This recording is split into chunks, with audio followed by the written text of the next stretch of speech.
Sorry left కాదు right shift రిజిస్టర్‌కి 0 వచ్చింది. 0 ఎలా వచ్చిందంటే రైట్ షిఫ్ట్ రిజిస్టర్‌కి ఇప్పుడు ఇందాక x 5 తీసుకున్నట్టు ఇప్పుడు కూడా x 5 కాబట్టి నంబర్స్ అలాగే పెట్టుకుందాం.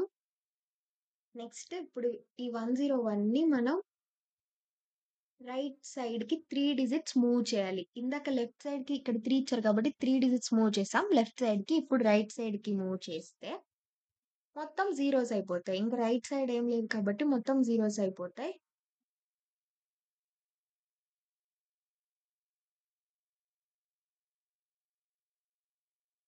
ఇది ఆన్సర్. కాబట్టి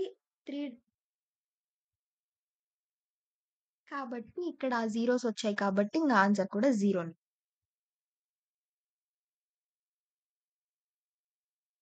ఇప్పుడుతో అసైన్‌మెంట్ ఆపరేటర్స్ ఇంకా అయిపోవచ్చినాయి. లాస్ట్ ఒకటి వాల్రస్ ఆపరేటర్. ఇది స్పెషల్ ఆపరేటర్ అన్నమాట అసైన్‌మెంట్ ఆపరేటర్స్‌లోనే. ఇదెలా రాస్తారంటే is equal to is equal to 3 ఇలా రాస్తారు. ఇప్పుడు ప్రింట్ ఆఫ్ x ఇప్పుడు రన్ చేస్తే